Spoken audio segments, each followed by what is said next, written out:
Good evening students. Easiest English with विश्वास में आप सभी का स्वागत है। इंटरमीडिएट के कुछ बच्चों के मेरे पास रिक्वेस्ट आई है कि प्लीज़ हम लोगों को इनविटेशन लिखना बताएं क्योंकि वो एग्ज़ाम में आने वाले हैं। तो सबसे पहले मैं आपको बता दूं कि इनविटेशन दो टाइप के होते हैं, फॉर्मल एंड इनफॉर्मल। फॉर्मल का मतलब, इनफॉर्मल का मतलब मैं आपको थोड़ा सा बता दे रहा हूँ। फॉर्मल का मतलब होता है जहाँ पर आपको फॉर्मेलिटी करनी पड़े, और इनफॉर्मल का मतलब होता है जहाँ पर आपको फॉर्मेलिटी ना करनी पड़े। जैसे आप किसी ऑफिस में जाते हो या फिर कहीं पर भी आप ऐसे जाते हो जहाँ पर आपको दायरा बना के चलना पड़ता है, तो वहाँ पर आपको फॉर्मेलिटी करनी पड़ती है। जहाँ पर आपको दायरा बना के नहीं चलना पड़ता है, मीन्स अपने घर वालों के सामने, अपने रिलेटिव्स के सामने, अपने फ्रेंड्स के सामने, जहाँ पर आप नॉर्मल तरीके से बात कर लेते हो, वो लोग इनफॉर्मल होते हैं। ऐसे ही लेटर्स में भी, इन्विटेशंस में भी फॉर्मल इनफॉर्मल का ध्यान देना पड़ता है। तो आज मैं आप लोगों को एक फॉर्मल इन्विटेशन लिखना बताने जा रहा हूँ, तो आप सभी लोग बड़े ध्यान से देखिएगा कैसे लिखते हैं। तो देखिए, फॉर्मल इनविटेशन को लिखने से पहले आपको एक कंटेंट तैयार करना पड़ेगा। कंटेंट मान लीजिए कि आपके सामने एक एनुअल फंक्शन का कुछ लिखने के लिए आया हुआ है। मान लीजिए कि आप स्कूल के प्रिंसिपल हैं और आपको एनुअल फंक्शन के लिए एक इनविटेशन लिखना है, लोगों के लिए इनवाइट करने के लिए। तो आप उसको कैसे लिखेंगे, आइए जानते हैं आज आपको कैसे एक फॉर्मल इनविटेशन लिखना है। मान लीजिए कि आप एक एनुअल फंक्शन सेलिब्रेशन करने जा रहे हैं, तो चलिए लाइन बाई लाइन समझते हैं। याद रखिएगा, इसको लिखने से पहले आपके पास में एक कंटेंट होना चाहिए, और उस कंटेंट को आपको एक सिस्टमेटिक वे पे लिखना होता है। पहले किसको लिखना है, बाद में किसको लेना है, सब एक सिस्टमेटिक वे पे लिखता हुआ चला जाता है। और ये खूबसूरत सा दिखना चाहिए, लोगों को दिखना चाहिए, अट्रैक्टिव लगना चाहिए। कौन सी चीज़ ऐसी है जो मेन उसमें पर्पज है, वो ज़्यादा अच्छे ब्रॉड लेटर्स में लिखे होने चाहिए। तो चलिए देखते हैं। देखिए, सबसे पहले आपको क्या करना है, मैं हमेशा बताता हूँ कि जब कभी भी कोई भी राइटिंग पोर्शन करिए तो आपको क्या करना है, 3 लाइन्स ड्रॉ करनी है। ठीक है, कितनी लाइन्स ड्रॉ करनी है हमेशा आपको? 3 लाइन्स। मैंने आपको कभी नहीं कहा कि 4 लाइन्स आप ड्रॉ करिए, उसके रीजंस हैं। ठीक है, उसके रीजंस हैं। उसका रीजंस ये है कि मान लीजिए कि कंटेंट आपका ज्यादा हो गया तो क्रॉस हो सकता है, और क्रॉस होगा तो खराब लगेगा। इसलिए आपको पहले 3 लाइन्स ड्रॉ करना है। जब कंटेंट पूरा हो जाए, तो अगर वो कंटेंट ज्यादा हो जाता है तो लाइन्स को और इंक्रीज करिए, और उसके बाद उसको बंद करिए। अगर वो पर्याप्त हुआ जा रहा है तो आप यहां से भी अगर लाइन डाल देंगे तो अभी आपको कोई परेशानी नहीं होगी। तो चलिए, सबसे पहले मान लीजिए कि आप एक इन्विटेशन लिखने जा रहे हैं, तो आप सबसे पहले क्या लिखेंगे? देखिए, सबसे पहले लिखेंगे, आप क्या लिखेंगे? The principal. ठीक है, द, इसको कोशिश करिएगा अगर कर्सिव राइटिंग में कर सकें कर दीजिएगा। ठीक है, प्रिंसिपल। ठीक है, इसके बाद आपको क्या करना है? स्टाफ का यूज करना है। ठीक है, जो इस स्कूल का स्टाफ होगा, स्टाफ टीचर्स हो सकते हैं, सब कोई है वहां पर, वो लोग हो गए। फिर क्या होगा लास्ट में? And students. ठीक है, students also part of school. ठीक है, जो कई बार हमारा सहयोग भी करते हैं ऑर्गेनाइजेशन को चलाने में भी, और कई बार किसी प्रोग्राम को करने में भी हमको बहुत सहयोग देते हैं। तो ये सब मिलकर के क्या कर रहे हैं? आपको इनवाइट कर रहे हैं। ठीक है, तो अब सबसे पहले इनको तो लिख दिया, अब ये किस स्कूल के हैं ये भी आपको लिखना पड़ेगा।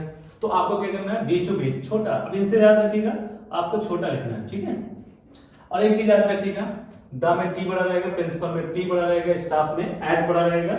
ठीक है, और एंड में बस ए छोटा रहेगा, और एस में एस, ये स्टूडेंट में एस बड़ा रहेगा। ठीक है, अब आपको करना क्या है? बीचों बीच एफ लिखना, ऑफ लिखना, सॉरी।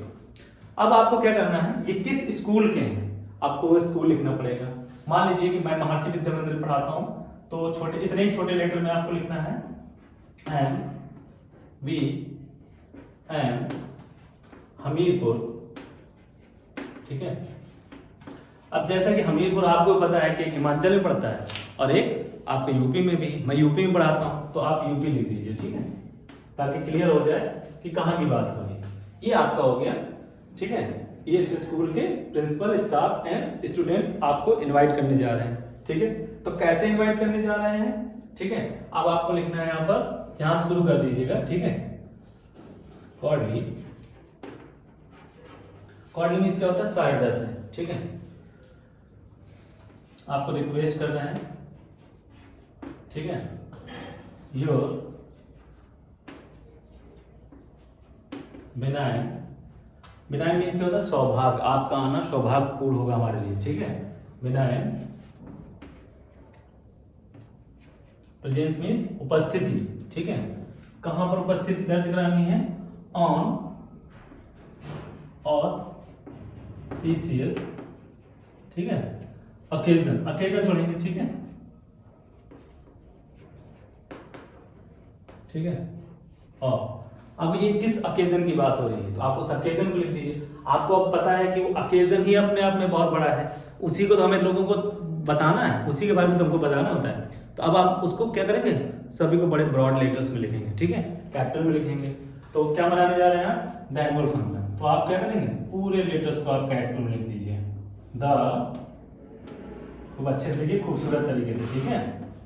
फॉर्मेट का भी नंबर होता है, द एनुअल, यहां लिख दीजिए फंक्शन। अब यहां पर हो गया द एनुअल फंक्शन। देखिए कितना खूबसूरत लग रहा है। आप चाहो तो यहां से लेकर के आप यहां तक आप क्या कर सकते हो, अंडरलाइन कर सकते हो, थोड़ा खूबसूरत बना सकते हो इसको आप लोग, ठीक है। अब आपका ये हो गया। अब आपको क्या करना है, आपको ये बताना है कि ये किस टाइम पर होगा, किस जगह पर होगा, आपको ये भी तो बताना पड़ेगा। तो क्या करेंगे आप लोग, आप लिखिए यहाँ पर कि ये जो एनुअल फंक्शन है वो किसका है, ऑफ द स्कूल है। कितने बजे होगा पता है आपको, टाइम के लिए आप लोग एट यूज करते हैं। ज्यादातर एनुअल फंक्शन इवनिंग में ही होते हैं, तो शाम को हम लोग क्या कर देते हैं, उसकी टाइमिंग डाल देते हैं। तो कितने बजे डाल दीजिए, मान लीजिए कि आप बता दीजिए हमको 3 या 4 PM डाल दीजिए, ठीक है, 4 PM। आपने 4 PM डाल दिया। फिर इसके बाद क्या होगा, आप डेट डाल दीजिए। डेट के लिए आपको पता है ऑन का यूज करते हैं, ऑन 14 नवंबर, 14 नवंबर डाल दीजिए। अब आप जगह भी तो बताएंगे कहाँ पर है। कई बार कोई स्कूल होता है ना, तो वो किसी गेस्ट हाउस में कर लेता है, कभी कभी आप स्कूल में ही कर लेते हो अगर आपके पास जगह है तो मान लीजिए हमारे पास बहुत जगह है तो हमने स्कूल डाल दिया। तो क्या कर देंगे, एट स्कूल कैंपस, आपको ये आ गया। अब आप क्या करोगे, आपने निश्चित रूप से किसी न किसी चीफ गेस्ट को तो बुलाया ही होगा, तो उस चीफ गेस्ट का नाम हम लोग लिख देंगे। तो मान लीजिए कि किसी भी चीफ गेस्ट को लिख दीजिए। आपके MLA हो सकते हैं, MP हो सकते हैं, ठीक है, कोई भी हो सकता है, DM हो सकता है, SP हो सकता है। तो मान लीजिए मिस्टर मनोज प्रजापति, ठीक है, ये कौन है हमारे यहाँ के MLA हैं, ठीक है, MLA, ये हमारे क्या होंगे, हमारे चीफ गेस्ट होंगे। नीचे लिख दीजिए ये, क्योंकि ये आकर्षक है हमारे यहाँ के। क्या हो जाएगा, आप लिखिए यहाँ पर, will be a chief guest, ठीक है, ये हमारे चीफ गेस्ट होंगे। और ये क्या करेंगे, ये डिस्ट्रीब्यूट करेंगे, ठीक है, डिस्ट्रीब्यूट, क्या डिस्ट्रीब्यूट करेंगे, ये हमारे यहाँ प्राइज डिस्ट्रीब्यूट करेंगे बच्चों को। Distribute the prizes to the students, ठीक है। आप स्टूडेंट्स के पहले आप पार्टिसिपेट स्टूडेंट भी कर सकते हैं, ठीक है। अब याद रखिएगा, आपको जो लास्ट करना है वो क्या करना है, आपको डालना है यहाँ पर RSVP, ठीक है। RSVP क्या है, फ्रेंच वर्ड है जिसका मतलब होता है प्लीज रिस्पॉन्ड, और हिंदी में आप समझ सकते हैं प्रेशर, ठीक है। तो अब आपको पता है कि हमारे प्रेशर प्रिंसिपल सर होंगे, तो आप क्या करिए, तो डाल दीजिए यहाँ पर द प्रिंसिपल, ठीक है, प्रिंसिपल डाल दीजिए। और आप चाहो तो उनका नाम डाल सकते हो, जैसे हमारे स्कूल के हैं प्रिंसिपल पंकज कुमार श्रीवास्तव, तो यहाँ पर उनका नाम डाल दिया। अब वो किस स्कूल के प्रिंसिपल हैं आप ये डाल दीजिए, तो आप डाल दीजिए MVM सीनियर सेकेंडरी स्कूल या हायर सेकेंडरी स्कूल, ठीक है। फिर हमीरपुर, ठीक है, UP, और आप पिन डाल दीजिए, ठीक है। और इसके बाद आप ना फोन भी डाल सकते हैं स्कूल वाले, ठीक है, फोन डाल दीजिए, ठीक है, कोड डाल दीजिए उसका, और जो भी फोन नंबर हो तो उसको आप डाल दीजिए, ठीक है। ये सिंबॉलिक होता है। अब ये खत्म हो गया तो आप इसके बाद अंडरलाइन पूरा कंप्लीट कर दीजिए, ठीक है। देखिए कितना खूबसूरत लग रहा है। आई होप आज आपको ये समझ में आ गया कि कैसे इसको आपको लिखना है, और अगर आपने इस तरह से सिस्टमेटिकली लिखा तो आपको पूरे पूरे नंबर मिलेंगे, ठीक है। चलिए तब तक के लिए थैंक यू, और आपसे सभी से रिक्वेस्ट है कि आप सभी लोग ज़्यादा ज़्यादा शेयर करें और लोगों से रिक्वेस्ट करें कि please subscribe my channel easiest English with Vishwas. Thank you.